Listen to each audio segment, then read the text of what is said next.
Le silence architectural de la grande salle de réception du château de Windsor n'était pas simplement une absence de bruit, c'était un vide, chargé d'histoires d'attente et d'une puissance brute et souterraine.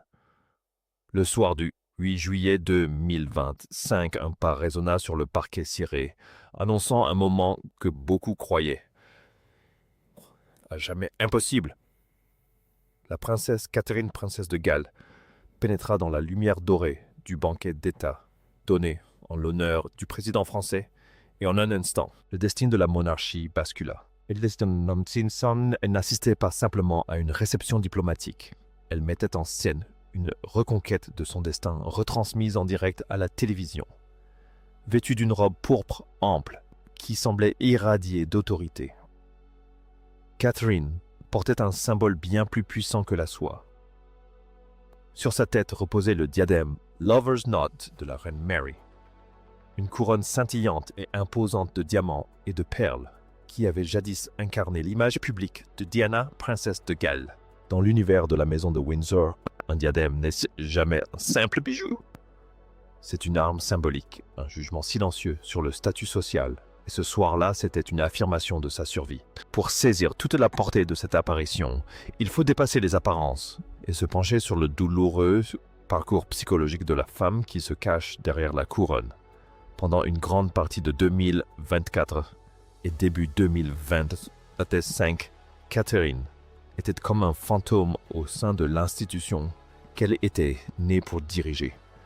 Un diagnostic de cancer brutal, une importante opération abdominale et la chimiothérapie préventive éprouvante qui s'ensuivit avait fait voler en éclats le vernis de la future reine. Le public ne l'avait aperçu que furtivement par bribes ou à travers des messages vidéo profondément personnels, où elle évoquait une vie bouleversée en un instant.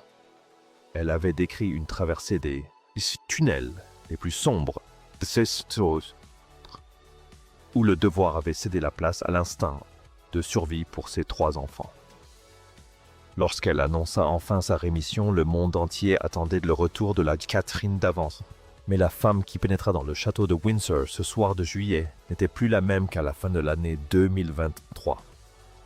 Elle était plus forte, plus déterminée, et portait en elle la confiance tranquille et terrifiante de celle qui avait affronté sa propre mortalité et l'avait vaincue. Le banquet d'État, censé être une leçon magistrale de diplomatie franco-britannique, a rapidement dégénéré en une confrontation psychologique immortalisée par l'œil implacable des caméras haute définition. Alors que les invités s'installaient en un bref échange de 4 secondes entre la reine Camilla et la princesse de Galles a provoqué une onde de choc au sein de la famille royale. Camilla, assise aux côtés du roi Charles III, incarnait la stabilité institutionnelle. Elle portait le diadème de saphir belge, un imposant bijou étincelant ayant appartenu à la reine Élisabeth, 2 symboles de leur mariage en 1947 et du long et douloureux règne de la défunte souveraine. Les saphirs étaient profonds, froids et empreints d'autorité. Pourtant, dès l'instant où Catherine entra dans la pièce coiffée du nœud d'amour, l'atmosphère changea du tout au tout. Le diadème Lover's Knot est empreint d'une profonde émotion. Commandé à l'origine par la reine Mary en 1913. Il s'inspire d'un modèle du 19e siècle, ayant appartenu à sa grand-mère. Ce bijou, véritable témoin de l'histoire, est indissociable pour le public d'aujourd'hui du triomphe et du chagrin de Diana. Porté par Diana, il devint le symbole d'une romance tragique, mais aussi d'une popularité planétaire. En choisissant ce diadème pour son grand retour, Catherine ne se contentait pas d'honorer une prédécesseur. Elle rappelait à l'Assemblée, et plus particulièrement à la femme assise en bout de table, que l'héritage de la princesse du peuple reposait désormais entre ses mains. Les caméras ont capté un changement imperceptible dans l'expression de la reine Camilla à l'approche de Catherine. Ce n'était pas un regard noir, mais quelque chose de bien plus subtil, un léger froncement des sourcils, une lueur de conscience que la hiérarchie était en train de se redéfinir. Pendant des décennies, le chemin de Camilla vers le trône avait été une longue et difficile ascension pour gagner sa reconnaissance. Elle avait conquis sa couronne par sa persévérance, restant aux côtés de Charles malgré la virulence des années 90 et l'examen minutieux des années 2000. Catherine, en revanche, avait atteint un niveau d'adoration publique qui semblait presque inné. Ce soir-là, le contraste visuel était saisissant. La reine, consort parée de ses saphirs hérités, symbolisait le passé, tandis que la princesse de Galles, parée de perles, incarnait un destin qui paraissait de plus en plus inévitable. Au fil de la soirée, la salle de bal se transforma en un théâtre d'influence silencieuse. Sous les lustres de cristal, chaque geste était un coup calculé, une manœuvre stratégique digne d'un roi. Catherine n'avait pas besoin de crier pour se faire entendre. Elle se déplaçait avec une assurance tranquille qui attirait à elle ambassadeurs chefs d'État et hauts dignitaires comme des papillons de nuit, attirés par la lumière. Elle ne recherchait pas l'attention. C'est l'attention qui convergeait vers elle. Non loin de là, le prince William demeurait une présence constante et rassurante. Et il n'était pas simplement un époux. Il était le futur roi, une protection invisible, veillant à ce que son épouse ne soit jamais isolée visuellement. Leur proximité renforçait l'image d'une monarchie en transition, un couple puissant incarnant déjà les rôles qu'il tiendrait un jour pour la vie. Le choix du moment du banquet était tout aussi significatif, à une époque où la monarchie était souvent critiquée pour son manque de contact avec la réalité. Le retour de Catherine a marqué une stabilisation de son image. Tout au long de l'année 2025, la Grande-Bretagne a accueilli 3 visites d'État majeures, en France, aux États-Unis et en Allemagne. Une concentration de manifestations diplomatiques inédites depuis l'apogée du règne d'Élisabeth II dans les années 1980. Catherine a assisté à chacune d'elles. Lorsqu'elle s'est retrouvée assise aux côtés du président Donald Trump lors d'un autre banquet, l'attention s'était déplacée de sa maladie à son influence. Sa présence à cette table était un coup de maître en matière de soft power. Moins de 2 ans auparavant, elle était patiente dans une chambre d'hôpital privée. Désormais, elle était le principal atout diplomatique du gouvernement britannique. C'était un retour en force digne d'un film commercial qu'aucune agence de relations publiques n'aurait pu orchestrer. Mais derrière les portes dorées et les diadèmes étincelants, une restructuration bien plus discrète et impitoyable s'opérait au sein de la hiérarchie royale. Tandis que Catherine était promue, d'autres étaient discrètement écartées. Un changement souterrain dans la liste des invités royaux reflétait une nouvelle philosophie plus restrictive du cercle restreint. Suite à un examen interne de la saison 2024, des personnages qui bénéficiaient autrefois d'une proximité privilégiée avec le roi et la reine comme Laura Lopes ont vu leur être progressivement et inexpliqué retiré. Les mesures de sécurité ont été renforcées. Les canaux de communication jadis ouverts sont devenus muets. Dans le monde royal, l'absence est la forme de jugement la plus irréfutable. On n'est pas renvoyé. On est tout simplement plus invité. Cette et la gage silencieux garantissait que, lorsque le monde regardait la monarchie, il ne voyait que les figures essentielles, Charles et Camilla, William et Catherine. Pourtant, même si le palais consolidait son image, le paradoxe fondamental du rôle de Catherine demeurait. Elle portait l'histoire sur ses épaules, mais elle était aussi une femme qui venait de traverser l'épreuve la plus éprouvante de sa vie, tant physiquement qu'émotionnellement. Quelques jours seulement avant le banquet d'État donné en l'honneur du président nigérian en mars 2026, Catherine avait évoqué avec une rare franchise les difficultés invisibles de sa convalescence. Elle expliqua que la vie après la chimiothérapie n'était pas un simple retour à la normale. C'était un processus complexe de reconstruction de ses forces, alors que le monde exigeait de la perfection. Cette tension était particulièrement palpable dans l'intimité hors du champ des caméras. Des témoins décrivent une scène au château de Windsor tard dans la nuit, après le départ des diplomates et l'extinction des lumières de la salle de bal.